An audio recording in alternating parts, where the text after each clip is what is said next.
Guys, അപ്പോൾ ഇന്ന് നമ്മൾ വന്നിരിക്കുന്നത് ഒരു സ്പെഷ്യൽ റെസിപ്പി ആയിട്ടാണ് കേട്ടോ. നമ്മൾ നേരത്തെ ഇട്ടത് തേങ്ങാച്ചോറിൻ്റെ റെസിപ്പിയാണ്. എന്നാൽ ഇപ്പോൾ തലതിരിച്ച് നെയ്ച്ചോറിൻ്റെ ഗീ റൈസ് എന്നൊക്കെ പറയും, നെയ്ച്ചോറിൻ്റെ റെസിപ്പി ആയിട്ടാണ് നമ്മൾ ഇന്ന് വന്നിരിക്കുന്നത്.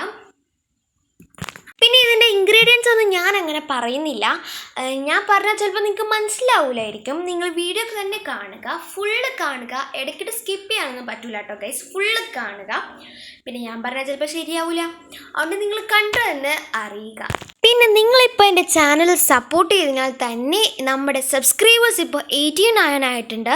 ഇതിന് നിങ്ങൾക്ക് കുറച്ചും കൂടി സപ്പോർട്ട് ചെയ്താൽ നമുക്ക് 100 ആക്കാം. ഇനി നിങ്ങൾ എന്നെ സപ്പോർട്ട് ചെയ്ത് കഴിഞ്ഞാൽ നമുക്ക് K ആക്കാം, അതിന് നമുക്ക് മില്യൺ ആക്കാം, ലാക്ക് ആക്കാം, അങ്ങനെ നമുക്ക് ചെയ്യാം. അപ്പം നിങ്ങൾ എന്നെ സപ്പോർട്ട് ചെയ്തതിനാൽ തന്നെ ഞാൻ നിങ്ങൾക്ക് വേണ്ടിയിട്ട് നല്ല സൂപ്പർ കണ്ടൻസ് ആയിട്ട് വരുമായിരിക്കും. കൂടെ നിങ്ങൾ ലൈക്കും ഷെയറും കമൻറ്റും ചെയ്യണം കേട്ടോ.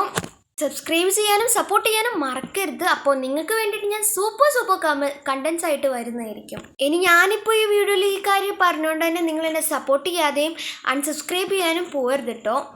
പിന്നെ നമ്മൾ കുറച്ച് ദിവസം മുമ്പ് എൻ്റെ ചാനലിൽ ഒരു പോൾ ഇട്ടിട്ടുണ്ടായിരുന്നു. അതെന്താണെന്ന് വെച്ച് കഴിഞ്ഞാൽ craft videos or food videos എന്നായിരുന്നു. അതിലെനിക്ക് ആകെ കിട്ടിയിരുന്നത് 3 വോട്ട്സ് മാത്രമാണ്. അപ്പോൾ നിങ്ങളാരും ആ ഒരു ഇത് വോട്ട് ചെയ്തിട്ടുണ്ടായില്ല. അപ്പോൾ ഈ വീഡിയോസ് കാണുന്നവരുണ്ടെങ്കിൽ എൻ്റെ ചാനലിൽ കയറി പോസ്റ്റ് ചെക്ക് ചെയ്താൽ അതിൽ ഞാൻ ഇട്ടുന്ന പോൾ നിങ്ങൾക്ക് കാണാൻ പറ്റും. അപ്പോൾ അത് നിങ്ങൾക്ക് ഇഷ്ടമുള്ള ഏതാണെന്ന് വെച്ചാൽ വോട്ട് ചെയ്യുക. നിങ്ങളുടെ വോട്ട്സ് അനുബന്ധിച്ചായിരിക്കും ഞാൻ ഇനി മുതൽ വീഡിയോസ് ഇടുക. കൂടെ ചില വീഡിയോസൊക്കെ ഇടുമായിരിക്കും കേട്ടോ. പിന്നെ എൻ്റെ ചാനലിൽ ഞാനിപ്പോൾ ഫ്രെയിം ടൈപ്പായിട്ടുള്ള വീഡിയോസൊക്കെ ഇടുന്നുണ്ട്. നിങ്ങളുടെ നെയിംസും അതുപോലെ ഫ്രെയിമിൽ ഇൻക്ലൂഡ് ചെയ്യണമെന്നുണ്ടെങ്കിൽ ആ ഒരു വീഡിയോൻ്റെ കമൻറ്റിൽ നിങ്ങളുടെ നെയിം കമൻറ്റ് ചെയ്താൽ ഞാൻ നിങ്ങളുടെ നെയിംസും ആ ഒരു ഫ്രെയിമായിട്ട് ഇൻക്ലൂഡ് ആയിട്ട് ചെയ്യുന്നതായിരിക്കും. അപ്പോൾ നിങ്ങളും കമൻറ്റ് ചെയ്യുക കേട്ടോ. സൈഡിലായിട്ട് നമ്മുടെ ബീഫ് കറി നല്ല സെറ്റായിട്ട് റെഡി ആവുന്നുണ്ട്. പിന്നെ നമ്മുടെ ഓണിയൻസും കാഷ്യൂനട്ടും ഒക്കെ കൂടി നല്ല രീതിക്കൊന്ന് ഫ്രൈ ചെയ്തെടുക്കുന്നുണ്ട് കേട്ടോ. ഇതെന്തിനാണെന്ന് വെച്ച് കഴിഞ്ഞാൽ നമ്മുടെ നെയ്ച്ചോറിൻ്റെ മേളിൽ കുറച്ച് ഫ്ലേവറിനും ടേസ്റ്റിനും ഗ്രേവി പോലെ നമ്മൾ ഇട്ടിട്ടുണ്ട്. പിന്നെ നമ്മുടെ സ്റ്റൗ ഓഫ് ചെയ്യുക. ശേഷം നമ്മുടെ നെയ്ച്ചോറിൻ്റെ മേലേക്ക് അതങ്ങനെ റെഡിയാക്കി സെറ്റാക്കി കൊടുക്കുക. അപ്പം നമ്മുടെ നെയ്ച്ചോറ് ഇവിടെ റെഡി ആയിട്ടുണ്ട്. നല്ല ടേസ്റ്റ് ഉണ്ട്. ഹോട്ടലിൽ നിന്ന് കിട്ടുന്ന നെയ്ച്ചോറിൻ്റെ അതേ ടേസ്റ്റ് ആയിരുന്നു കേട്ടോ നമ്മൾ ടേസ്റ്റ് ചെയ്ത് നോക്കിയപ്പോൾ.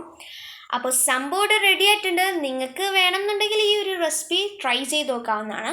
നമ്മളപ്പോൾ ഇതിൽ കുറച്ച് തൈരൊക്കെ ആഡ് ചെയ്യുന്നുണ്ട് കേട്ടോ, വെറൈറ്റിക്ക് വേണ്ടിയിട്ട്. ഇനി നമ്മളുടെ ഇമ്പോർട്ടൻ്റ് ആയിട്ട് നെയ്ച്ചോറിൽ വേണ്ട ഒരു സൈഡായിട്ടുള്ള ഒരു ഐറ്റം എന്ന് വെച്ച് കഴിഞ്ഞാൽ കച്ചമ്പർ സാലഡൊക്കെയാണ്.